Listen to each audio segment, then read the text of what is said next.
The following program contains imagery and stories of real domestic violence. Citizens is airing this program to bring awareness to domestic violence victims and to bring awareness to the resources available to victims of domestic violence. Teresa Mckenzie is a survivor of domestic violence and has spent years helping raise awareness, produce legislation, and provide resources. The following is a production of a talk she gave at a class at Radford University, where she told her story. The story presented and images are not suitable for young audiences. Viewer discretion is advised. My name is Teresa. I am a survivor of domestic violence. I was married 28 years to a very controlling, verbally abusive, physical abuse man that I could not get away from. And it seems you think, why don't you just leave? But as you hear my story, you'll see why I didn't. He was a Vietnam veteran, and he had PTSD, and he did not drink, he didn't do drugs, he was just violently mean. We raised 3 kids in that situation, and I'll tell you more about them, and how this ended up. So I had been wanting to leave him for a long time, and he told me, if you ever leave, I will hunt you down and kill you. And so I lived in Tazewell County, and in October of 2002, this quite a long time ago, 2002, I'd met with my attorney. And my attorney was my best friend, and I explained everything to him, and he said, I don't know how you're getting out of this. He said, you've never called the sheriff's office, you don't really have a history, you make more money than he does. If you leave, he will charge you with abandonment, he will take your house, your cars, your kids, everything, you'll have nothing.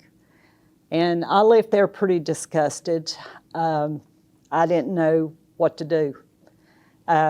My oldest son at that time was in medical school. My middle son was in college, and my youngest son was at home. So I only had 1 kid at home at the time. And I had been waiting to try to get him through high school so that I could leave. And so I used to do a lot of political functions, dinners. That was the only thing that he approved of for me to get involved in. And when I became involved in that, I met a lot of people and a lot of friends. And so that's where I met my attorney, and we become really close friends. And we had several attorneys that were in the political arena, and so they would help us do things at no charge.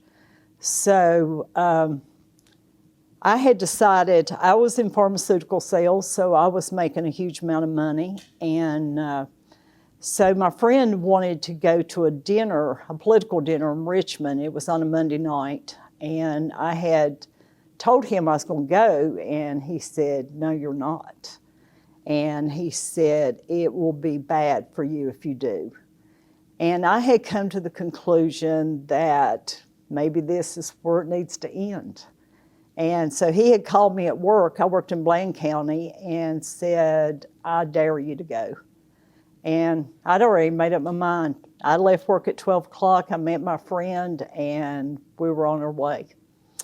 And so he started blowing my phone up. My kids had left that morning from Christmas break. They had left. And so me and her had left, and we made it to Christiansburg, and a huge snowstorm hit. And that's as far as we got. So we had to turn around, go all the way back to Tazewell, and let her out in Bluefield, and then I drove home. And so when I got home, he came out on the porch. He was waiting on me. And so screaming, my son was already in bed, and so I had decided that the only way that I could get out of this is with some evidence. And this didn't come from my attorney. I just knew I needed something. And I had a tape recorder hid, and I went in the bedroom and got it and hit record and dropped it in my pocket. And I sat down beside him, and he was screaming, and I'm not hearing any of it. All I can feel was that tape recorder going, and not really focusing on what he said. I just thought, oh God, if this cuts off and he hears it, I've had it. And he screamed for a while, and then he stopped and he said, I've made a decision. I'm going to have to kill you. And then I said, what about Terrence? And he said, sorry. But he calmed down. We went to bed. Next morning, I get up, I go to work. And when you're with a narcissist, one day they think that's not so bad. Like the next morning, you know, it was yesterday. Get over it. Move on, you know. So I had taken the tape recorder and locked it in a car, and I slept with the keys. And so the next morning, I get Terrence off to school, I go to work. He calls me at work like nothing had happened. And he said, it's almost 6 o'clock. It's time for you to leave. The clock's ticking. And he said, can you stop in Bluefield and get us milkshakes and hot dogs for supper? Like nothing had happened the day before. I drive over to Bluefield State College, and I pull in one of their parking lots, and I turn the tape recorder on, and I listen to it. And it was awful. It was absolutely awful, the things he said. And so I called the Commonwealth's attorney at home, and I said, I think he's going to kill me. And he said, don't go home. He said, I want you to meet me in Tazewell. And so he said, is any of your lawyer friends over there? And mind you, the Commonwealth's attorney and me and my lawyer friends are different political parties. But we all know each other. We were all respectful to each other. And anyway, I go over, and one of my attorney friends was in the office, Henry, and then Greg shows up, my good friend that I had met with. And so I stay with them in their office while Dennis, the Commonwealth's attorney, gets a magistrate. And I go to the magistrate and I play the tape. In the meantime, he is blowing my phone up because I didn't show up at 6 o'clock. I've got hot dogs and milkshakes in the car, and my friend Pat comes over to sit with me while they go get him. And so one of the deputies, I was a member of Bluefield, Virginia Rescue Squad for many years, and he was on rescue squad with me. And he was one of the deputies, and he come in and he said, I need you to draw your house out and show me where all weapons are. And he said, I've listened to that tape, and we're taking 4 deputies to go get him. And so I drew it out, and I grabbed him by his shirt and said, if you have to kill him, so be it, but get my child out of that house. And so I had my sister, called her and had her parked down from the house. And we're talking on the phone, and she said, the first deputies just got here. And she said, what they done, the first deputies come in, and they walked up to the house.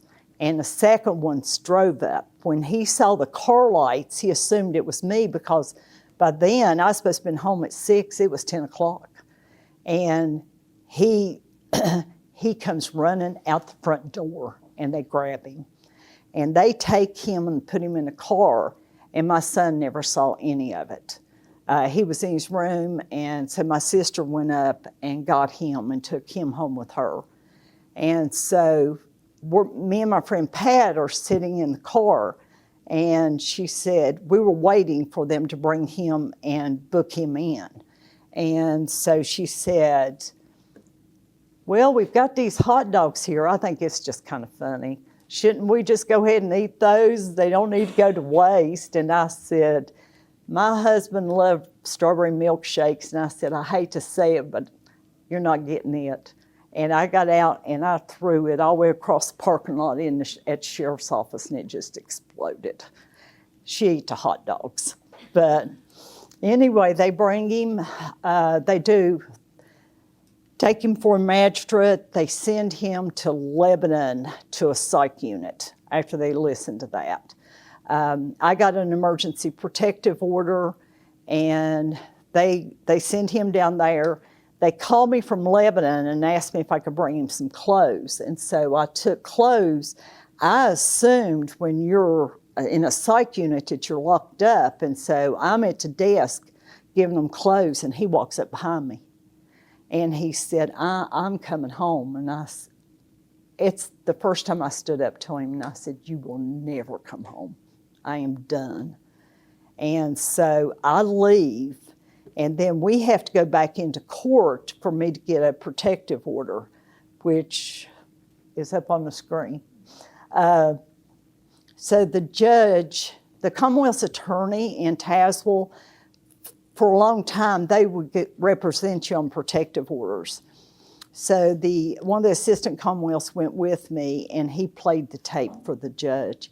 All these people in the courtroom, I just dropped my head. It was awful. And the judge asked him, said, is that you?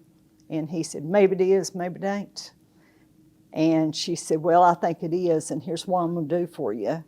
I'm going to give her your house, your car, your kids, everything you own. Now get out of my courtroom. And so he left, but the next day, he blamed the Commonwealth's attorney, and he stayed in his office all day. The Commonwealth called me at work and said, I've got a visitor. And he stayed all day. They fixed him coffee, they treated him nice, but he didn't come back.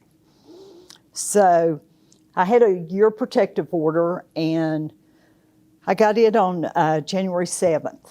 And then on March 6th, my son called me and said, I need some tennis shoes. So I went to the mall in Bluefield, I picked him up some tennis shoes, and on the way home, I get in an accident in my car. And so the reason we're showing you this, it plays a big part in what's about to happen. I'm going like 55 miles an hour, and a car pulls out in front of me, and I never saw it. And I T-boned it. I was trapped in this one. She was trapped. They had to cut the roof off to get me out. But this car meant a lot to me, and he knew it. And it had something special in this car. Do you have two pictures? There's something that is missing off of this car that he stole. After the car was brought into Bluefield, Virginia, it was sitting at a service station, so no matter how you went into Bluefield, Virginia, you would see my car sitting there where they'd pulled it in. And do y'all notice anything that's gone? The license plate? Yeah. That license plate was issued to me by the governor of Virginia. And it was when Jim Gilmore was in, and the governor can issue so many license plates with their initial on it. And mine was J399. And it had the Commonwealth seal, and he knew I loved that plate. He found out about the wreck. I wrecked on Thursday night. He found out about it on Friday, and he goes up to the car, what was left of it, and stole the license plate. He pried the trunk open. He stole everything out of there. And my best friend came by, and she seen him, and she pulled in, and she said, can you put this stuff back? She's got a protective order. It's not yours. And he said, I'm just trying to help her out. And she said, well, I'm going to have to call the police. And so the police come over, and she took care of all that. I never did get the license plate back. I don't know what happened to that. But the next day, I stayed home from work. I called and told him I'd wrecked my car. I was beat up pretty bad from the airbags. And so I stayed home, and then my sister came up after work, and she worked at the same place I did. And she spent a little time with me, and Terrence came home from school, and he went in his room, and Later on, Pat, my friend that was eating hot dogs in the car, which saved my life, she calls me on the phone and she said, I just want to check on you and see how you're doing after the wreck. And I said, well, I'm pretty beat up, but I think I'm going to take a hot shower before I go to bed. And I had this great big golden retriever that never barked, and he's barking. And she said, well, what's wrong with Walker? And I said, I don't know. And she said, why is he barking? And I looked out the window, and I could see him, all the teeth in his mouth. His hair was standing up, and he was regressing. And he wasn't a violent dog. He was looking straight at my husband. He was outside. And the last thing I got to say to her is, I'm in trouble. And so she called, her phone number, it was still on the telephone. And so she called the sheriff's office. And but it's kind of like some of these rural counties, Tazewell County, Floyd County, you know, we're miles from the sheriff's office. I knew there was no way they were going to make it, that it was just me and him. And so I go, when the phone line goes dead, he was, where he was, we had our phone lines underground. He was outside pulling them out. And when he got them all out, he cut them. And cell phones didn't work real good right there. There's where he cut them. And so cell phones didn't work, so I had nothing. It was dark. It was, you know, cold. It was in March. And so as soon as the phone went dead, I run in the other room, got a gun. And I knew it was going to be, one of us was going. And so when I come out of my bedroom and look back in my family room, he's coming through the window. And I tell him to back up. And I was ready. I am telling you, I was ready to kill him. And so he kept coming, and I fired the first shot. And when I fired the first shot, I blew the windows, big hole in the window. And the windows, those double pane windows have like compressed air in them. And the glass, when it came out, hit him right in the face, and he went airborne backwards on the deck. And I thought, I just kind of dropped the gun down to my side and said, this is over. And he stood straight back up. I missed. And so I shoot again and shoot another window. And my son comes out of the bedroom, like, what's going on? And I back up where my husband couldn't see me, and I said, your dad's out there. And he walks right up to the window, and he said, and my husband never even looked at him. He said, we don't want you here. We got a restraining order. You need to leave. And he didn't even look at him. And so I backed up again. All this is happening really quick, and I tell Terrence, I said, get out. Get to the neighbor's house. And my front door's here, the neighbor's back door's here, but there's a big yard in front, a big driveway, and another big yard. And Terrence left with no shoes, shorts and t-shirt, and I seen him go in the neighbor's house. And when I saw him go in and knew he was safe, I decided to come out, and I told him, I just started shooting. And missed again, and I thought, well, I'm going to run out of bullets. I don't have time to reload. I'm going to have to run. So I run too. And we go through that back door. They have a log house. And we go in the back door, and Terrence is in there. They've got 911 on the phone, and I take Terrence and put him in their bathroom. And the dad, it was dad and son, they're Mike and Mike. And so little Mike was there with dispatcher, and I just say, where's your daddy? And he said, he's in bed down the hall. And I go down there, and he's sound asleep, and I'm shaking him. I said, get up, we're all going to die.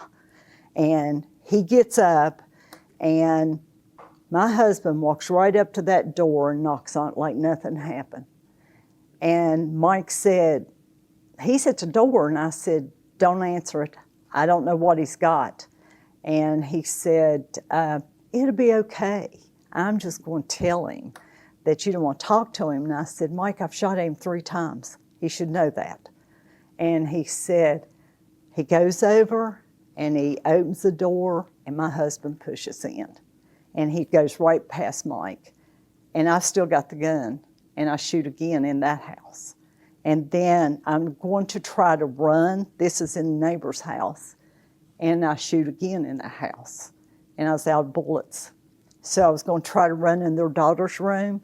As I got to the door, he jumps on my back and rolls me across the room. And then he just drops down like this over top of me. He's facing me, and he pulls out a knife.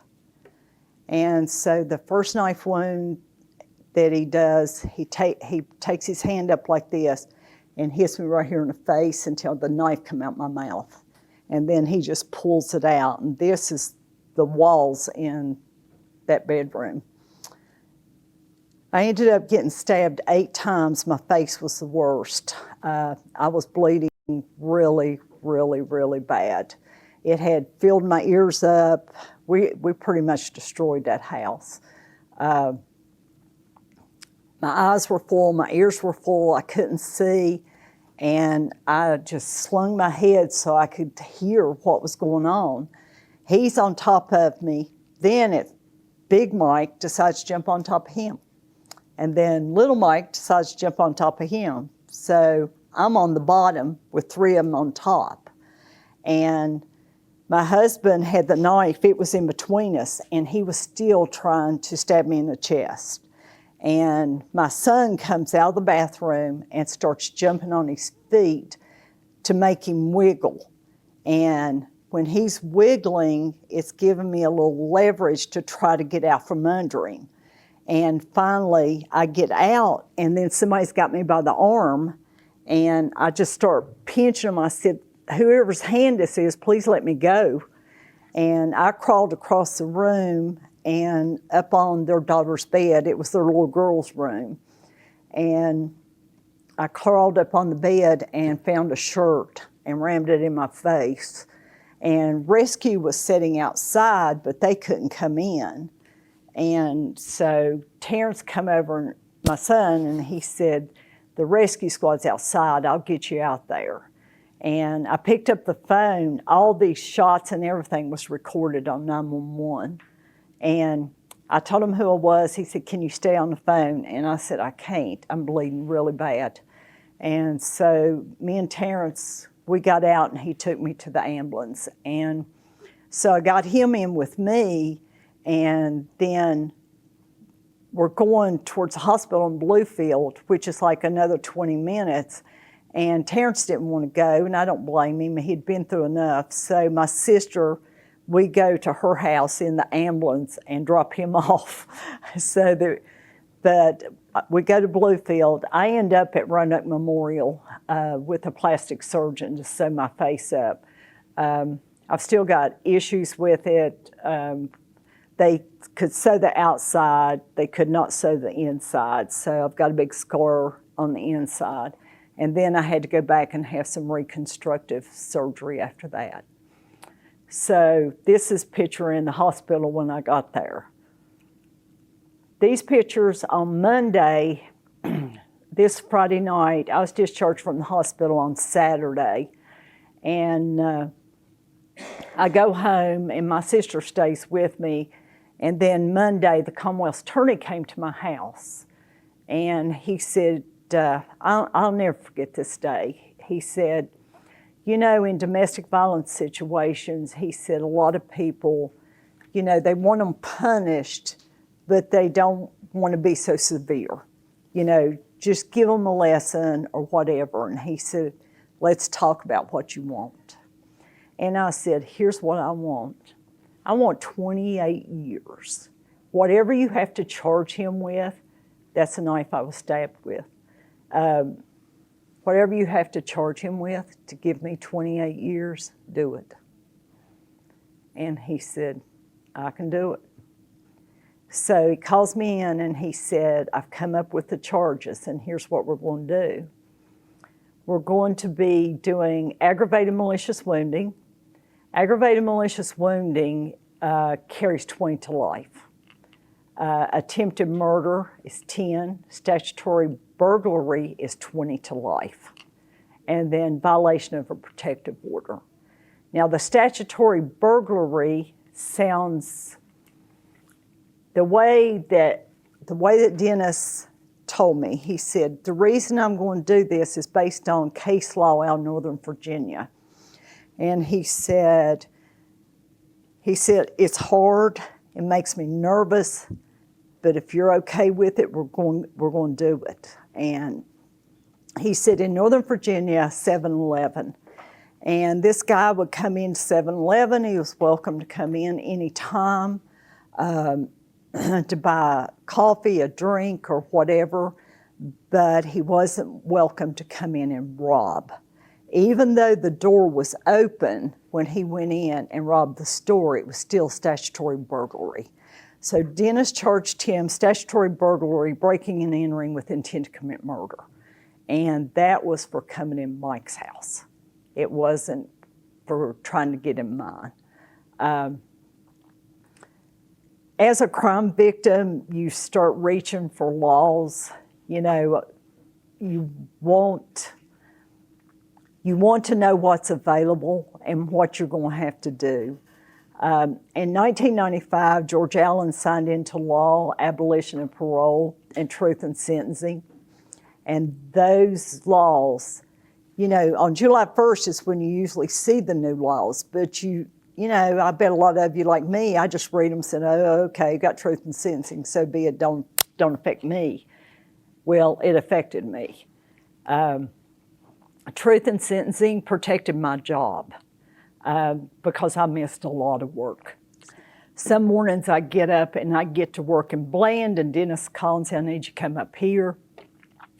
You've got bond hearings. He had multiple bond hearings, trying to keep him in jail. Then there was a preliminary hearing where I had to testify to certify these charges up to the grand jury. There was a 3-day jury trial. You've got to wait for sentencing. It is a 2-year ordeal, and you get tired, and continuances, and which me and Sarah seen, you know, people saying, well, why didn't we have it today? Why is it continued? It's been going on. And I understand the frustration that I have lived those continuances.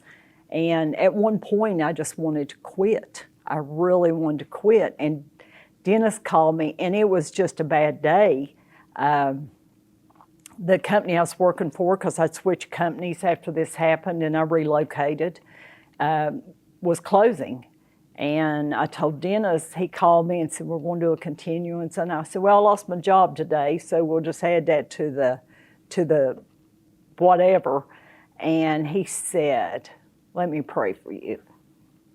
And he gave me strength to continue on because it's rough. But we were set to go on a Monday, and my husband changed his plea on Friday.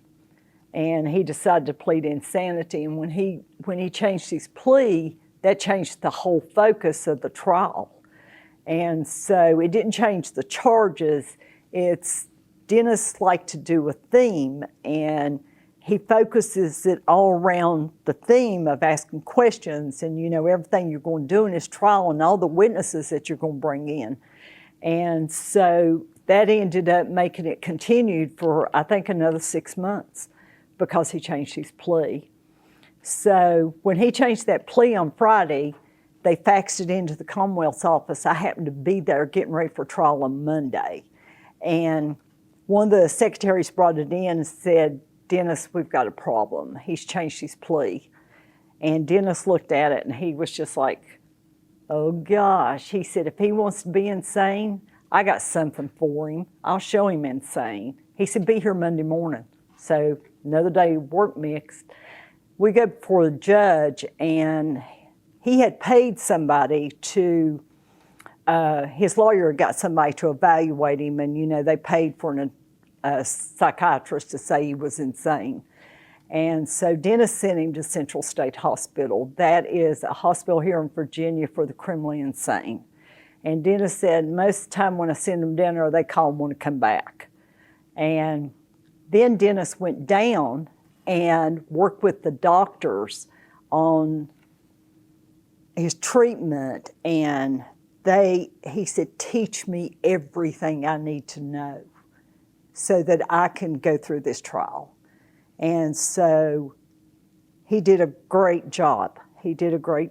But as we were going through, this is his statement.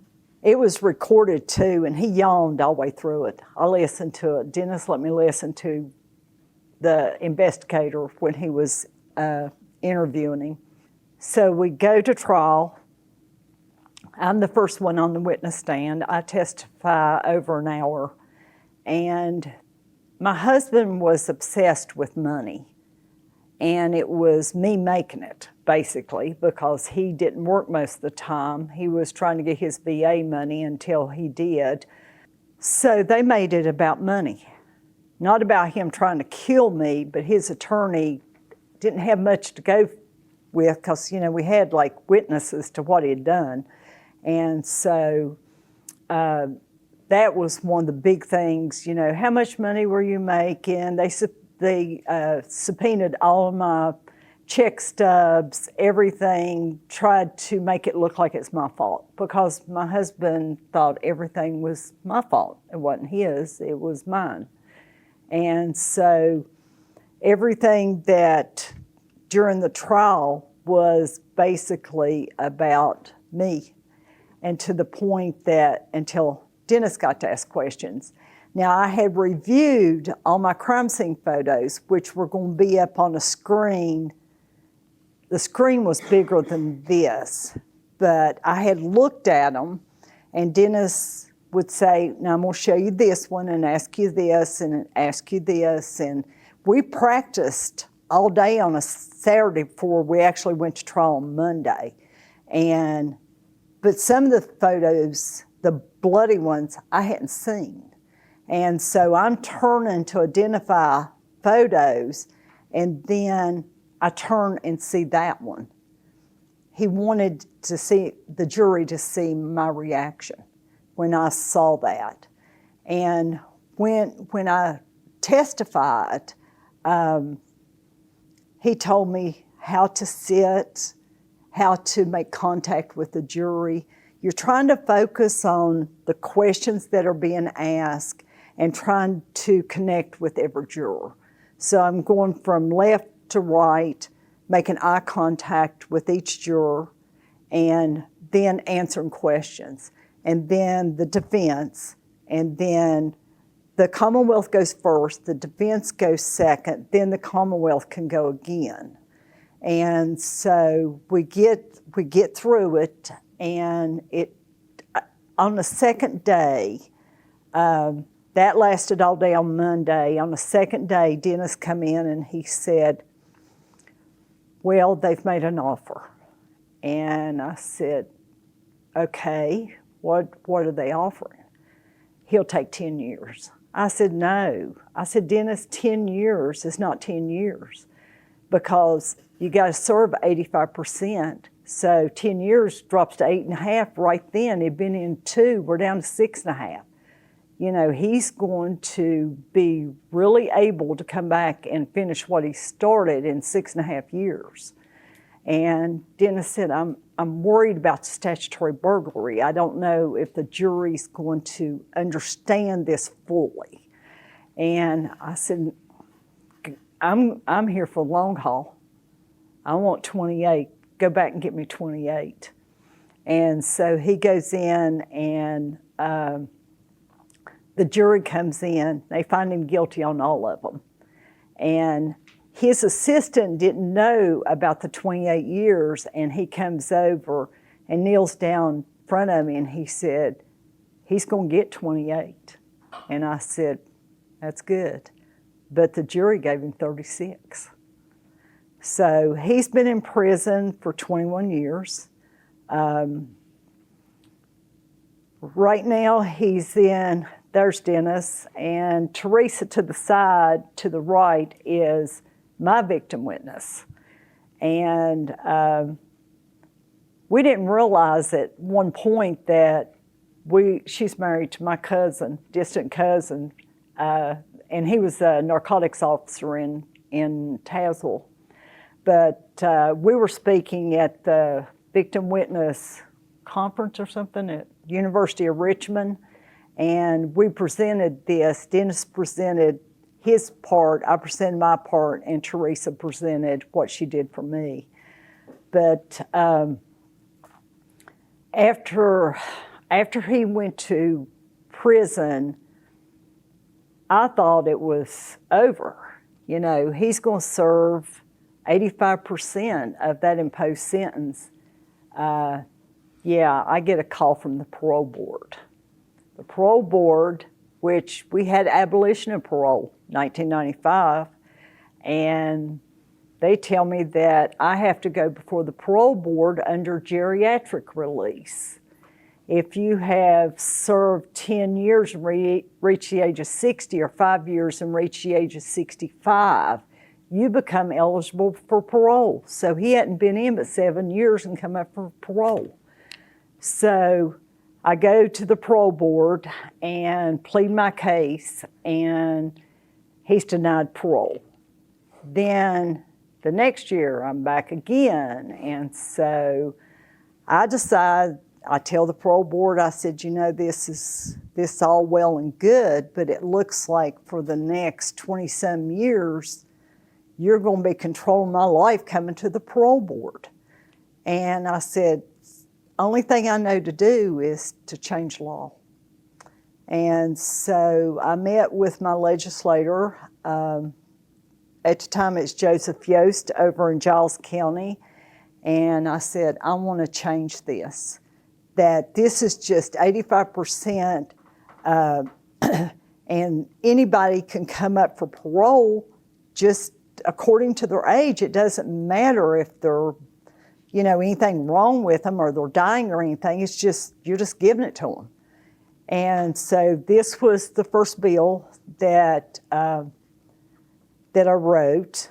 And what the change I made on it was that if you have a protective order, and that protective order is violated by 1 of 6 crimes, such as kidnapping, rape, arson, attempted murder, I can't remember what the others were, that you would not be eligible. So it was basically narrowing it down to protective order with 6 crimes. They had to be together. So me and Teresa, my victim witness, they called us and said, come to Richmond. They're going to take this before the House. So I go up and speak before the subcommittee. I get it out of subcommittee. I get it to the full House. In between, we pick up a senator out of Tazewell that's going to take it in on the Senate side. So we had a House bill, we had a Senate bill. Then I had to go back to Richmond and go to the Senate subcommittees. I get it out of subcommittee, I get it to the full Senate, it passes the Senate, it passes the House, and McAuliffe vetoes it.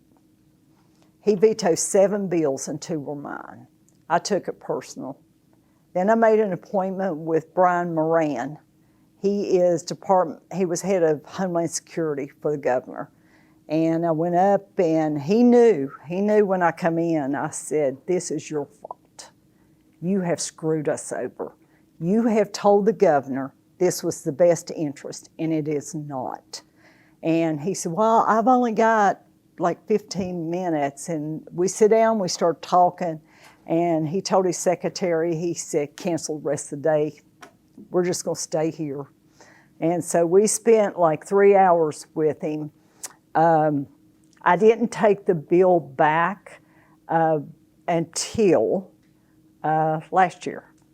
This is the bill that's going to come up in public safety. This is Jason Ballard out of Giles, and he brought it back again. Next, I believe Delegate Ballard has been in here for quite a while. Delegate, if you'd like to go ahead. Thank you, Madam Chair, members of the committee. So I have House Bill 1458, and it deals with the section of the Virginia Code related to conditional release of geriatric prisoners.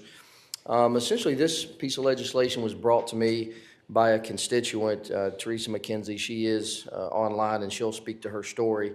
But basically, under current law, an inmate who has reached the age of 65 or older and who has served at least 5 years of his sentence, or has reached the age of 60 or older and has served at least 10 years of the sentence, may petition the parole board for conditional geriatric release. So this piece of legislation changes that. It actually expands the list of offenders who would not be eligible to petition for conditional release. Again, I have Ms. Mckenzie here to testify. She should be online, and also the Attorney General's office is here as well. Thank you, Delegate. We don't need to go through this, me or any other victim dealing with the parole board, which the parole board's always been nice to me. But so me and Sarah just did parole board, and we did it in October, wasn't it? Mm-hmm. We did it in October. Every time I do it, I try to take something new or try to tell them something.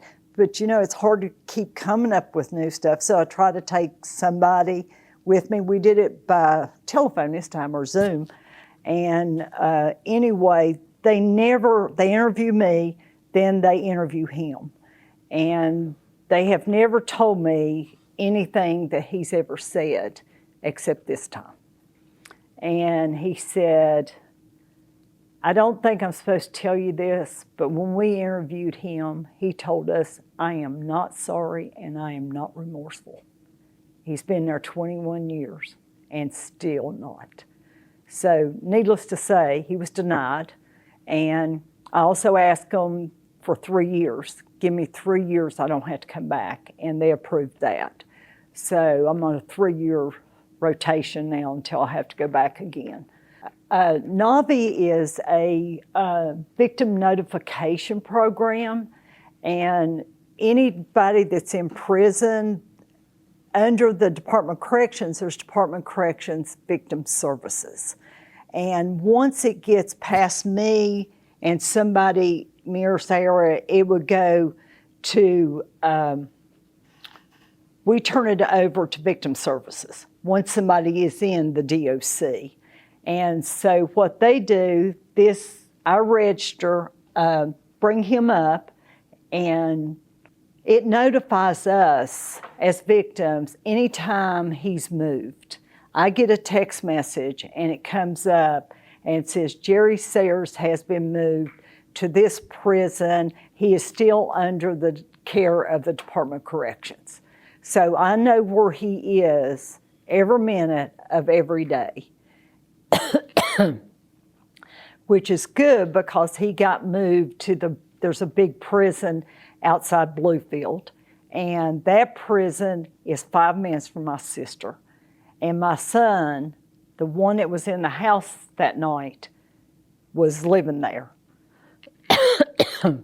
So I called the DOC and I said, I've got to get him moved, because my husband's family was calling him and said, you need to go see your daddy. And he said, I don't need to go see him. And he called me and he said, Mom, can you do something, make them move him or something so they'll leave me alone. And so I called and they had him out there in 3 days. So, but he's been in some prisons at least 3 different times. The one he's in now, he's in Coffeewood. He's been in that one twice. He's been in this one twice. They move them, they rotate them, and keep them in different places so they don't become so familiar with, I guess, other inmates is what they've explained to me. But if he's sick or in trouble or anything, I can't find any of that out. Only thing I know is where he's at all times. This is actually the court case. How many times there were motions and appeals and orders. The one charge that he was convicted of, statutory burglary, you can only appeal something that has been objected to or ruled upon. So there was many objections in court over that charge, and there was a ruling by the judge. And so that gave them the open end to appeal it. So the first appeal went to the Court of Appeals, which I went to. And the Court of Appeals is nothing like circuit court. It is, we started out with 3 administrative law judges, and you've got like so many minutes for his attorney, and once this left the Commonwealth, it went to the Attorney General's office. So I had a different prosecutor then. And so her name was Josephine Whalen. And so she presented the Commonwealth side, and then he had a court-appointed attorney representing him on that. It was denied. Then it went to the full Court of Appeals. Then it was denied. But all this time, in between the parole board, I'm watching that 20-year charge that I didn't want to lose, because that was going to really drop me down. He got 20 years on that. And so then it went to the Supreme Court, and then it went to the United States Supreme Court in Washington twice. It took 7 years for that to go through. And it was 7 years before I got my gun back. I couldn't have any of the crime scene photos, all that was locked up until the last appeal was heard. So this is another one of my issues that I get on these raves about, but my friend Pat, the one that was in the car with me and eating hot dogs, calls me on a Friday, and she said, I had relocated because I had a lot of problems out his family, his sister. They didn't take it well, you know, that he was going to prison. And so I moved to Galax and started a job at another pharmaceutical company. And so Pat calls me on Friday, and she said, have you seen the Roanoke Times? And I said, no, what? She said, the Roanoke Times has released every person's name in Virginia that has a concealed weapons permit. And I had one. And she said, so everybody knows where you're at. So I make a phone call to the Roanoke Times, and it wasn't real nice, but... They not only released their names, they released your address. Address. Yeah. And so... I sat down on Sunday night, it's Friday, and then on Sunday night, I sat down and write a letter, an email to the Virginia Citizens Defense League. And they are a pro-gun organization in Virginia, and they do a lot of lobbying for gun owners. And so Monday morning, I get a call from the president, Philip Van Cleve, and he said, I got your email. He said, let's go on CNN. And I said, okay, when? He said, like 1 o'clock today. And so I said, where do we go? He said, they're coming to you. And so they got on a plane in New York, they flew down, they sent a crew down, and this is our story on CNN going after the Roanoke Times. And I welcome you back. I'm Rick Sanchez filling in for Paula Zahn. Out in the open now once again, huge controversy that's raging in Virginia. This is over concealed weapons and public records. How would you like it if your name was made public to everybody in your community just because you happen to have a permit to carry a concealed weapon? Well, that's what happened to 135,000 people when the Roanoke Times published a list with all their names on it. Some of them say that revealing their identity has now put their lives in danger. So we sent Kyung La to look into this one for us. All I was saying was, oh my gosh, oh my gosh, oh my gosh. This can't be true. After years of being careful to make sure she couldn't be found, moving around, carefully guarding her whereabouts wherever she went, Teresa Sayers' personal information, including her home address, was suddenly just one mouse click away. I was just so shaken when I did so much to try to protect where I was, that it was out there. Sayers has reason to be afraid. Her ex-husband is serving a 36-year sentence for nearly killing her. Knocked me to the floor and stabbed me multiple times. How many times did he stab you? About 8. Then If he March would get 7th. out today, he would find me. He would kill me. Sayers was one of 135,000 registered concealed carry permit holders in the state of Virginia whose names and home addresses were published on the internet by the Roanoke Times newspaper as part of a series on open government records. The paper never anticipated the fear and the outrage from the gun community that followed. How many emails would you say you had? Well, we got about 700 of them. Philip Van Cleve is a gun rights activist in Virginia. He showed us complaints, witnesses who help put criminals away, crime victims, and undercover officers, all outed by the Roanoke paper. We don't want that to happen. We don't want anybody to get killed because of this. And we feel that the Roanoke Times was playing with a very dangerous weapon by displaying that, using the First Amendment to ruin people's lives. Don't I, under the Virginia state law, have a right to know whether or not you're carrying a weapon? No. Why not? Why should you? I woke him up. Have a beautiful day, handsome man.